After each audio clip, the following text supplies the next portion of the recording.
नमस्कार साथियों, आज हम आपके सामने एक ऐसी वीडियो लेकर आए हैं जिसको देखने के बाद आपके रोंगटे खड़े हो जाएंगे। लेकिन साथियों, मैं आपको एक बात बताना चाहूंगा कि हम ये पहले से जानते थे कि एक ऐसा वायरस जरूर छोड़ा जाएगा जो कि दुनिया की जनसंख्या को कम कर देगा। और इस बात को साबित करने के लिए हम आपके सामने एक 5 साल 8 महीने पुरानी वीडियो लेकर आए हैं। यह वीडियो 24 जुलाई 2014 को शूट की गई थी। आइए इस वीडियो को देखते हैं। दुनिया की जनसंख्या कह रहे 700 करोड़ से ज्यादा हो रही है। तो हमारे काम के लिए बिना बात में, पर दुनिया में संसाधनों को हमें भी जीना है तो बहुत वेस्ट कर रहे हैं, ठीक है ना। इसलिए इसको घटाकर 50 से 100 करोड़ कर दिया जाए। इन्होंने एक वायरस बनाया है और ये करने वाले हैं अगले शायद 5 से 7 साल में, ठीक है ना। मैं बताऊंगा अगली प्रेजेंटेशन में 5 से 7 साल में। देखा आपने? एक बार फिर से देखिए। इन्होंने एक वायरस बनाया है और ये करने वाले हैं अगले शायद 5 से 7 साल में। सुना आपने क्या कहा इन्होंने? उन्होंने यह कहा कि ये जो लोग दुनिया पर शासन करना चाहते हैं, यह लोग पूरी दुनिया की जनसंख्या को कम करने के लिए आज से 5 से 7 साल बाद एक वायरस जरूर छोड़ेंगे। यह वीडियो आज से 5 साल 8 महीने पुरानी है। आप इस बात पर ध्यान दें कि लेखक ने 2 से 3 साल नहीं बोला और ना ही 10 से 12 साल बोला, बल्कि बिल्कुल सटीक 5 से 7 साल बोला। इसी वीडियो में आगे चलकर लेखक और भी कई आश्चर्यजनक खुलासे करते हैं जिन्हें हम अभी वीडियो में आगे आपको दिखाएंगे। मैं जानता हूं कि आप में से बहुत से लोग ये सोच रहे होंगे कि आज से 6 साल पहले कोई ऐसी भविष्यवाणी कर कैसे सकता है और उसे इस बारे में पता कैसे लगा। तो साथियों, ऐसा कुछ नहीं है कि उस व्यक्ति को एक रात को सपना आया हो कि आज से 5 से 7 साल बाद कोई वायरस फैलाया जाएगा। उन्हें यह बात इसलिए समझ आ गई थी क्योंकि पूरी दुनिया की व्यवस्थाओं का अध्ययन करने के बाद उन्हें यह समझ आ गया था कि आखिर ये दुनिया चलती कैसे है। और उसके बाद ही उन्होंने बैंकों का मायाजाल पुस्तक लिखी ताकि हर व्यक्ति समझ सके कि ये दुनिया चल कैसे रही है और कौन इसे चलाता है। सिर्फ इतना ही नहीं, तो उन्होंने ये भी बताया कि कोरोना वायरस तो सिर्फ एक टेस्ट वायरस है। टेस्ट वायरस मतलब कि ये वायरस सिर्फ इसलिए फैलाया गया है ताकि पता लग सके कि ये कितने लोगों तक फैल सकता है और देशों की सरकारें किस प्रकार प्रतिक्रियाएं देती हैं ऐसे वायरस के फैलने पर। उन्होंने ये भी बताया कि इस वायरस से तो केवल 1 से 2 करोड़ लोग ही मरेंगे, लेकिन उन लोगों के पास ऐसे भी वायरस हैं जिससे लगभग 300 से 400 करोड़ लोग भी मारे जा सकते हैं। मैं जानता हूं कि आप लोग ये जानना चाहेंगे कि आखिर ये लोग हैं कौन जिन्होंने इस वायरस को फैलाया है। तो ये जानने के लिए तो आपको बैंकों का मायाजाल किताब पढ़नी ही पड़ेगी। यह किताब कोई साधारण किताब नहीं है। इस किताब को पढ़ने के बाद आपके पैरों तले जमीन खिसक जाएगी। इस दुनिया को देखने का आपका नजरिया ही बदल जाएगा। जब ये किताब देश के समाज सेवी अन्ना हजारे जी ने पढ़ी तो उन्होंने यह कहा कि यह किताब देश के युवाओं को पढ़ना बहुत जरूरी है। पूरी पीठ के शंकराचार्य निश्चलानंद सरस्वती जी ने भी इस किताब को पढ़ने के बाद इस किताब पर अपना वक्तव्य दिया है।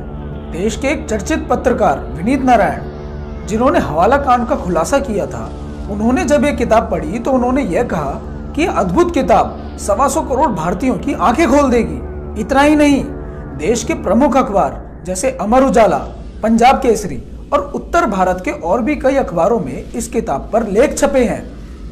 इस किताब के लेखक भी कोई साधारण आदमी नहीं है। लेखक ने IIT दिल्ली से बीटेक किया है और बीटेक करने के साथ साथ ही लेखक ने दुनिया की अर्थव्यवस्था और दूसरी व्यवस्थाओं को समझकर इन लोगों पर अध्ययन किया, उसके बाद ये किताब लिखी। इस किताब को पढ़ने के लिए आप bankjal.com पर जा सकते हैं। आइए अब इस किताब और कोरोना वायरस फैलने के पीछे के संबंध को समझते हैं। कोरोना वायरस फैलने के पीछे अर्थव्यवस्था का एक बड़ा खेल है। आप खबरों में देख रहे होंगे कि जब से लोगों ने कोरोना वायरस का नाम सुना है, तब से ही दुनिया भर के शेयर बाजार, फैक्ट्रियां और छोटे बड़े सभी काम धंधे ठप पड़ गए हैं। सेंसेक्स बिल्कुल नीचे आ चुका है। लोग बेरोजगार हो चुके हैं। शेयर बाजार के अंदर जितने भी लोगों ने अपना पैसा लगाया था, उनका हजारों करोड़ों रुपए डूब गया है। शेयर बाजार के अंदर लोगों के शेयरों की कीमत कौड़ियों के भाव आ चुकी है। तो क्या बाजार के इस तरह डूब जाने में भी किसी का फायदा हो सकता है क्या? बिल्कुल होता है। अर्थशास्त्री लैरी बेट्स बताते हैं कि संपत्ति कभी भी नष्ट नहीं होती है, वो बस एक हाथ से दूसरे हाथ में चली जाती है। किसी का नुकसान हमेशा किसी दूसरे का फायदा होता है। जैसा कि आप सुनते होंगे कि बाजार के अंदर 8 लाख करोड़ रुपया डूब गया, तो असलियत में ये पैसा डूबता नहीं है, वो बस किसी दूसरे के पास ट्रांसफर हो जाता है। तो कोरोना की वजह से आई मंदी में संपत्ति का जो नुकसान हुआ वो किसको ट्रांसफर हुआ है?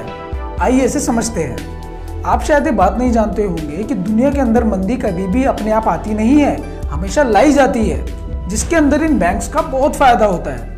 हम देश के इन छोटे मोटे बैंक्स की बात नहीं कर रहे हैं, हम उन इंटरनेशनल बैंक्स की बात कर रहे हैं जिनके पास अपार संपत्ति है। इन बैंकों के मालिक बैंकों के माध्यम से ही पूरी दुनिया को अपने इशारों पर नचाते हैं। सबसे पहले तो ये लोग बैंकों के माध्यम से ही दुनिया के अंदर मंदी लेकर आते हैं, जिसके बाद आम लोग अपनी मेहनत की कमाई हुई संपत्ति को बहुत सस्ते दामों पर बेचने के लिए मजबूर हो जाते हैं। जैसे ही ये संपत्ति का दाम कौड़ियों के भाव आ जाता है, ये बैंकर्स इन्हें खरीद लेते हैं। फिर कुछ समय बाद जब मंदी का दौर खत्म होता है तो इन्हीं संपत्तियों के दाम फिर से ऊपर आने लगते हैं। तब इन बैंकर्स को बहुत फायदा होता है। ऐसे ही किसी का नुकसान किसी का फायदा बन जाता है। अब कोरोना वायरस के अंदर डूबी हुई संपत्ति के साथ भी कुछ ऐसा ही हुआ। भारत के साधारण लोगों का पैसा अब इन गुमनाम लोगों के पास चला गया है। अब आप लोग ये बोलते हैं कि हमें ये सब कैसे पता? तो भाइयों, बैंकों का मायाजाल किताब के लेखक ने तो ये बात बहुत पहले बता दी थी कि मंदी और महंगाई कभी भी अपने आप नहीं आती है, हमेशा लाई जाती है, ताकि कैसे पैसा आपकी जेब से उन लोगों की जेब में चले जाए।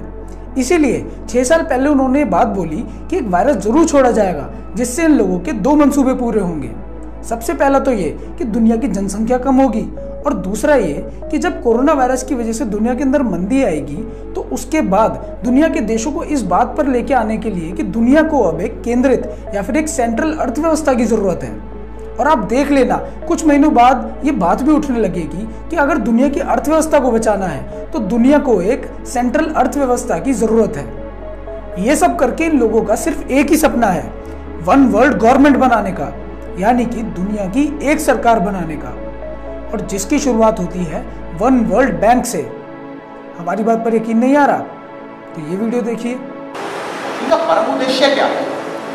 परम उद्देश्य है एक विश्व की सरकार, वन वर्ल्ड गवर्नमेंट, जिसपे एक वंश का शासन चलेगा, जो मैं अगली प्रेजेंटेशन में दूंगा थोड़ी देर बाद। वो कहता है जेम्स वॉरबर्ग, ये एक बैंकिंग उसका मालिक था, बैंकिंग फैमिली है। तुम इसे पसंद करो या नहीं, एक विश्व सरकार बनेगी। तुम्हारी मर्जी से नहीं है, पसंद करो या नहीं, बनेगी। सवाल सिर्फ इतना है कि प्यार से बनेगी या पिटाई से बनेगी। सवाल सिर्फ इतना है कि प्यार से बनेगी या पिटाई से बनेगी। आप लोगों को शायद ये बात अभी मजाक लग रही होगी, लेकिन बैंकों का मायाजाल किताब के लेखक आज से 6 साल पहले हमसे इस बात पर शर्त लगाया करते थे कि ये लोग दुनिया की जनसंख्या को 700 करोड़ से 50 करोड़ तक लेके आने के लिए बहुत काम कर रहे हैं, जिसमें से एक काम है एक ऐसा वायरस फैलाना जिसकी वजह से लगभग 3 से 4 महीने के अंदर दुनिया की जनसंख्या एकदम आधी की जा सकती है। उस समय तो हमें उनकी इस बात पर यकीन नहीं आता था, लेकिन आज हमें उनकी इस बात पर यकीन करने पर मजबूर होना पड़ा है। ये बात बिल्कुल सच है कि ये लोग ये चाह रहे हैं कि पूरी दुनिया की अर्थव्यवस्था सिर्फ एक बैंक से संचालित हो। जैसे जैसे दुनिया के अंदर कोरोना का असर बढ़ेगा वैसे वैसे मंदी बढ़ेगी, तो दुनिया के देश थक हार के अपने आप इनके पाले में चले जाएंगे। दुनिया के देश ये समझ नहीं पाएंगे कि जिसके पास वो मदद मांगने के लिए गए हैं, असलियत में उन्हीं लोगों ने कोरोना वायरस फैलाया था। तो अगर आपको इस बात की और गहराई समझनी है तो आपको बैंकों का मायाजाल किताब पढ़नी ही पड़ेगी, नहीं तो आप कभी नहीं जान पाएंगे कि कोरोना वायरस के फैलने के पीछे का असली कारण क्या है। कोरोना वायरस के ऊपर हमने पहले भी एक वीडियो बनाई थी, जिसके अंदर हमने बताया था कि यह कोई अपने आप बना हुआ वायरस नहीं है, बल्कि षड्यंत्र के तहत छोड़ा गया है और ये एक बायोलॉजिकल वेपन है। लेकिन सरकार अब भी इस बात को मानने को तैयार नहीं है कि एक सीधा सीधा बायोलॉजिकल वॉर है। जैसे ही वायरस फैलाया गया, सरकार को इसे वॉर डिक्लेयर करना चाहिए था और युद्ध स्तर की तैयारियां करनी चाहिए थी, क्योंकि हमारे देश के ऊपर आक्रमण हुआ है भाई। 300 से ज्यादा लोग मारे जा चुके हैं और अभी पता नहीं कितने मारे जाएंगे। आमने सामने लड़े जाने वाले युद्ध में तो सेना के जवान शहीद होते हैं और दुश्मन को सीमा पर ही रोके रहते हैं, लेकिन इस युद्ध में तो दुश्मन हमारे घर में घुस गया है और आम लोगों को मार रहा है। सरकार ने इस युद्ध के लिए कभी कोई तैयारी नहीं की और ना अब कर रही है। हमारे देश के ऊपर हुए इस आक्रमण के पीछे उन लोगों का एक बहुत बड़ा आर्थिक कारण है और एक राजनीतिक कारण भी है। वो लोग यह चाहते हैं कि दुनिया की अर्थव्यवस्था को गिरा के दुनिया की एक सरकार बनाई जाए। बैंकों का मायाजाल किताब में यह बात बहुत पहले ही बता दी गई थी, लेकिन मैं जानता हूं कि अब भी आप में से बहुत से लोग इस बात पर यकीन नहीं करेंगे, क्योंकि आप लोग उसी बात पर यकीन करते हैं जो मीडिया आपको दिन रात दिखाती है। सरकार ने जो थाली बजाने का, ताली बजाने का या फिर मोमबत्ती जलाने का जो कार्यक्रम किया, देश के लोगों के अंदर आत्मविश्वास जगाने के लिए सब ठीक था, लेकिन क्या सिर्फ आत्मविश्वास से ही इस चीज से लड़ा जा सकता है? भारत का मतलब होता है भा, यानी कि ज्ञान का प्रकाश, और रत माने निरंतर लगा हुआ, जिसका मतलब होता है कि एक ऐसा देश जो ज्ञान के प्रकाश में निरंतर लगा हुआ है। जिस दिन भारत के लोग सचमुच ज्ञान के प्रकाश का दीपक जलाएंगे, उस दिन इस देश में परिवर्तन आएगा। अगर हम पहले ही ज्ञान का दीपक जला लेते, पहले ही शोध या फिर अनुसंधान से ये देख लेते कि हमारे ऊपर भी एक ऐसा आक्रमण हो सकता है, तो आज हमारी दुर्गति ना हो रही होती। हमारे देश में राम राज्य की बहुत बातें होती है, लेकिन राम राज्य माने क्या? राम राज्य माने व्यवस्था, एक ऐसी व्यवस्था जिसमें राम 14 वर्ष के लिए वनवास चले जाते हैं और भरत राम जी की खड़ाऊ रखकर ही 14 वर्ष तक सब कुछ संभाल लेते हैं। इसका मतलब यह है कि राम ने अपनी प्रजा के लिए इतनी सुंदर व्यवस्था बनाई थी कि भले ही राम वहां पर हो या फिर ना हो, लेकिन प्रजा को कभी कोई दिक्कत नहीं आएगी। आइए इसी व्यवस्थाओं के निर्माण के ऊपर आपको एक ज्ञानवर्धक कहानी सुनाता हूँ। पुराणों में जिक्र आता है कि एक बार राजा जनक किसी अतिथि के साथ अपने राजभवन में बैठे हुए थे। तो बातचीत करते करते एक सिपाही उनके पास आता है और राजा जनक को बताता है कि आपके राज्य में कहीं पर आग लग गई है। तो राजा जनक उसकी बात सुनते हैं और कह देते हैं ठीक है भाई चले जाओ। सिपाही चले जाता है। तो सिपाही और राजा जनक की बात सुनकर वहां पे जो अतिथि बैठा था वो राजा जनक से बोलता है कि भाई आपके राज्य में आग लगी है, आपको वहां पे जाकर देखना चाहिए, उस आग को बुझवाना चाहिए, आप यहाँ आराम से बैठे हुए हैं। तो राजा जनक उसे कहते हैं कि भाई इस आग के लगने से बहुत पहले मैंने चिंतन कर दिया था कि अगर मेरे राज्य में कहीं पर आग लगेगी तो मुझे क्या क्या करवाना है। मैंने पहले ही ये व्यवस्था बना दी थी कि भाई कौन कहां से पानी लेकर आएगा, कौन आग को फैलने से रोकेगा और कौन उन लोगों को बचाएगा जो आग में फंस गए हैं। मैंने सबको अपनी अपनी जिम्मेदारी दे रखी है, सबको पता है कि मुझे क्या करना है। मेरे वहां पे जाकर देखने से या फिर वहां पे जाकर खड़े हो जाने से कुछ नहीं होगा। और थोड़ी देर बाद आग वो बुझ भी गई। तो साथियों इसे कहते हैं भारत। इसी व्यवस्थाओं बनाने के काम को ही कहते हैं भारत। ये नहीं कि अरे कोरोना आ गया चलो अब इससे लड़ते हैं।